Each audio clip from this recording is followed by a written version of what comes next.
Hello and welcome to another episode of Soap Goes to the Oscars. This is episode 20, and I'm recording this on April 9th, 2024. I also just watched the movie before recording this. So, this is the second movie I watched from the 1931 to 32 Oscar ceremony, which was the fifth. And this one was called Bad Girl.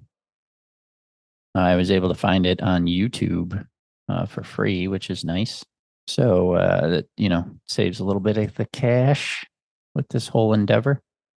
There's a decent copy. There was actually like three different versions of it I saw on YouTube. Two of them showed at about an hour and 28 minutes, and this one about an hour and 30, which is the runtime that's shown in IMDb. So that's the one I picked. This one is looking at Wikipedia here, as usual. This is a 1931 American pre-code drama film. Also a bit of a comedy. It had a lot of funny moments in it. And it was directed by Frank Borzage. I don't know how to say that. Stars Sally Eilers, James Dunn, and Mina Gamble. Screenplay adapted by Edwin J. Burke from the 1928 novel by Vigna Del Mar, and the 1930 play by Del Mar and Brian Marlowe propelled the unknown actors, Eilers and Dunn, to stardom. It was nominated for 3 Academy Awards, including Best Picture, and 1 for Best Director and Best Adapted Screenplay. So even way back then, it was every now and then a movie would not win Best Director and Best Picture. So this one, it was pretty good. It was annoying at times. This had a lot of the that everybody talked the way that annoys me in these old movies.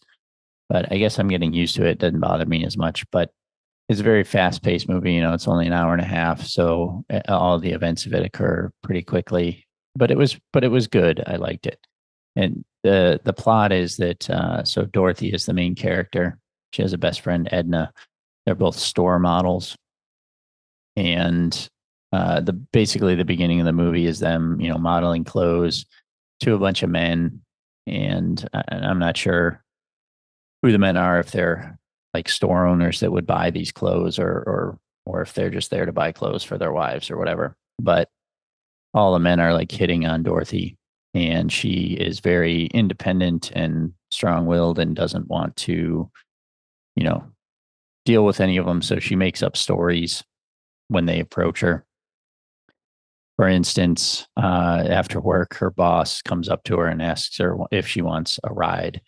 And she claims to be married to a prize fighter and says that he heard that someone wanted to give her a ride and he was waiting downstairs to beat him up. So the boss is all flustered and walks away. And she does that a few times, like comes up with, oh, my boss is not my boss, my husband. I'm waiting for my husband. He's like the cop on this beat. And so the guy, walks away.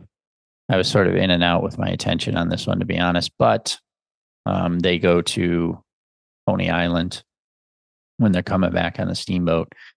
They make a bet about attracting a certain man's attention, and Dorothy proceeds to annoy him by playing a ukulele. This is Eddie Collins, who's the main character, played by James Dunn.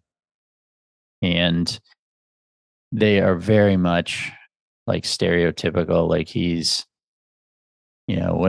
calls her woman Janes, and he's doesn't want to get married and doesn't want to have kids. He dreams of opening his own radio shop, meaning a short store that sells radios. He's been saving up. He works at one now. And they, are both sarcastic towards each other and kind of going back and forth with barbs. But then he ends up taking her home, like just taking her back to her apartment.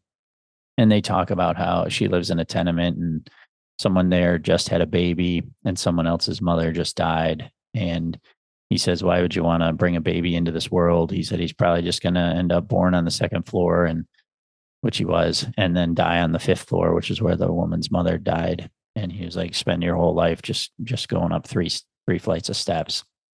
So, he's very much against marriage and babies and all that stuff.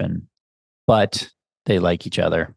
So he gives her his number, and she keeps calling him at work all the time and stuff. And they even have a scene in the radio store where a guy's coming in to buy a radio and it's $300. And he's like, well, I'm not married. So that's why I can afford to spend money like this. And then the guy, Eddie's boss, tells him, hey, don't ever get married, that you have your own store soon and you don't want to waste it away by getting married.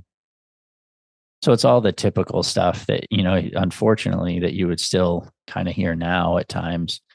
It's funny that things haven't changed in that regard, but it's also sad. So when she talks to him one time, he's at work and she calls and they set up a date, and she is waiting outside for him. They are supposed to meet in front of a store and go to a movie. He is late. She's waiting outside in the rain. That's when the guy comes up to her and she tells him her husband's a cop that she's waiting for. And she angrily huffs off and then finds his apartment. She remembered where he says it was. And he was there just tinkering with a radio. Forgot about the date. So she's angry. And, they end up reconciling, and she ends up staying there till 4 a.m. Now she lives in the tenement house with her brother, who is very strict. In the beginning, when he dropped her off at the apartment, she said that he hit her once because she came in at midnight, and this time he's going to kill her and all this stuff. And Eddie, of course, is willing to take care of him if needed to kind of fix the situation he proposes to her. And it's not just to fix it, he genuinely wants to marry her at that point. And her brother doesn't care. He calls her a tramp, kicks her out of the house, and she goes and stays with her friend Edna. And then has some anxiety because Eddie seems to have run off, but he turns up having made arrangements for a new place to live, and they get married. 10 weeks later, jumps to just 10 weeks later, Dorothy confides Edna that she's pregnant, and she's afraid to tell Eddie. Eddie just comes in and says that he has saved up money to rent his own storefront, and his boss is going to loan him $100, and he has another $650. He's going to open the store, and he's very excited. He wants her to go see it. She doesn't want to. So they always have these, it's almost like a sitcom where they always have these things where, they just don't talk to each other. That's what always happens. That's all the issues in sitcoms is nobody actually talks to each other. So there's misunderstandings. And in this, he won't talk to her about what he wants, and she won't talk to him about what she wants or what she's worried about. And so they just get mad at each other.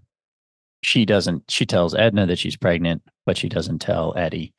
She just tells him that she's bored, basically. And he takes that to mean that she's too lonely in the house that they live in, the apartment.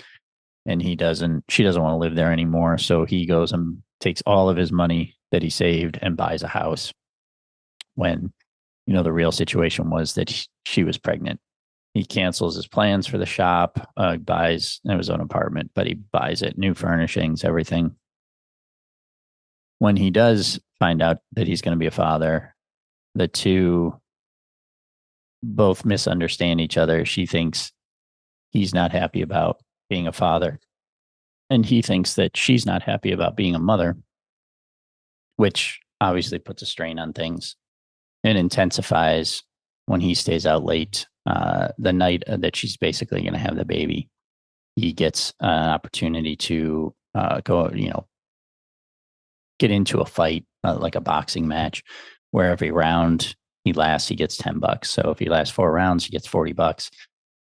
There's this doctor that's really prestigious that she wants as a doctor, but they can never afford him. He goes and begs the doctor and cries in front of him, tells him, I have $350 saved up. I'm going to get another 40 from this fight. And so basically then, he goes to the fight and he's late. She has the baby. Or no, I'm sorry. He shows up just as she's leaving to go to the hospital, and he's got, bruises and cuts on his face, and she thinks he went to a bar and got in a bar fight. So once again, they misunderstand each other. The son is born. She's planning to leave him, even though he's been hanging around at the hospital, coming to see her every day. And he comes in.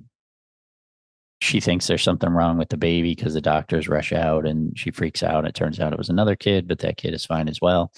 And her and Eddie reconcile, and they finally clear up the misunderstanding that both of them didn't want to have a kid and that they both really did want to have a kid. And that's basically where it ends.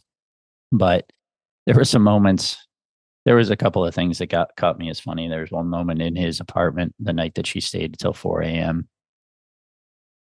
She's like, oh, I can't stay here. You know, what'll they think of me? And let's just go to the movie. And he's like, it's pouring rain out. He's like, why don't we just stay here where they have ashtrays and things? And he drops his cigarette. He's smoking a cigarette and he just said where they have ashtrays, and he drops it on the floor and just stomps it out with his foot, which that made me chuckle. But then at the end, he's pacing around in the hospital and he says, can you believe that my son is already 22 hours old? And then they cut to her in the hospital with a bunch of other women who've also just had babies. And the nurse brings a baby over to her and is like, what do you think of it? And I was like, okay, first of all, you called it. And she reaches for it. And the nurse goes, oh no, this isn't your baby. This is Mrs. Whoever's baby. Brings it over to her. A minute later, comes in with another one. What do you think of this one? And she reaches for it. Oh no, this isn't your baby. And she brings it over to another one. And finally, she brings in the real baby, the woman's baby, and she's hesitant to reach for it. And she's like, well, don't you want to hold your baby? And I'm like, lady, you just tricked her with 2 other babies. Why would she think that this one's hers now? But the thing that was crazy was it had been 22 hours and this baby, she hadn't seen her baby yet. Like, it hadn't been fed. It was very calm, wasn't crying. Obviously, it's a movie. It's fast paced, but I was like, for reals? Like, and then he comes in and, you know, the misunderstanding is still going on. So he calls it, and she gets mad, you know, then he's like, well, I'm going to go. And when he out, and she says 2 weeks, and he's like, well, I'll see ya. But the nurse just takes the baby at that point. And I was like, she still hasn't fed this baby. It's been a day. So it was just funny, odd funny, but I guess they can't, you know, it's not reality. So I'm not upset about it. It's just was funny to me. So I liked it. I liked it a lot. It was pretty good. It was funny. It was annoying at times because of those sort of stereotypical roles they both played, but they were both really good. You know, ranking it with, I've only watched 2. I watched The Champ and this. I would say The Champ was better. So I would put this in second right now, but it was still pretty good overall. So just a few things here a few facts from Wikipedia. So in the development of The Bad Girl from the novel and play into a film required extensive purging and rewriting of the material to conform to the dictates of the Hays office. A memo from the Hays office in 1928 put a damper on the whole production, stating Bad Girl might be produced as a sex hygiene picture called Motherhood. It is simply the story of a girl who is bad for one night, marries the boy the next day, and then has a baby. The memo described the novel as a nauseating story of doctors, illnesses, etc., and cheap and shoddy writing about cheap and shoddy people. Several studios besides Fox were interested in the rights to the novel and play, including MGM, Paramount, Universal, Columbia, and a studio called Pathé. But they were either scared off by the Hays office warning of extensive cuts by the censor or the difficulty of dramatizing the novel's main subject of obstetrics. Between 1929 and 1930, the Hays office advised numerous producers not to attempt an adaptation because it would be too censorable. Fox, however, came up with a treatment that avoided the scandalous elements of the story and smoothed over the whole issue of premarital sex, which Dorothy had with Eddie during their late night in his apartment in the novel, I assume. Instead, the implications of their night together are not addressed, and Eddie's proposal of marriage to save Dorothy from the shame of facing her brother at 4 a.m. comes off as spontaneous. All that remains of the provocative content of the novel is the title Bad Girl, which I thought was kind of a weird title as I was watching it. The script was approved by the Hays office in May 1931 with only a small number of relatively minor changes. Despite the vote of approval, Fox executives did not hold much stock in the film's commercial appeal, and even Borzage, the director, refused to direct it, but Fox pressured him into accepting the sign that since his contract was about to expire and was not expected to be renewed. The studio further showed its lack of enthusiasm for the project by budgeting less than $100,000 and hiring unknown actors. As a result, Borzage had a fairly free hand in the production. Borzage wanted Spencer Tracy to play the lead role, but Fox would not agree to this after seeing a screen test. The New York stage actor James Dunn had done Barzaghi chose him for the role of Eddie, and Dunn was signed to a Fox contract. He made his debut in Bad Girl. Eilers had previously appeared in Buster Keaton films as an ingenue and was known for using the filthiest language in Hollywood, thus connecting her in some way to the title character. Just a few little facts there. Again, enjoyed it. It was kind of fun at times, annoying at other times. Not as good as The Champ, but so far it's a good start to this year of movies, like the first two. So we'll see how it goes. See you next time.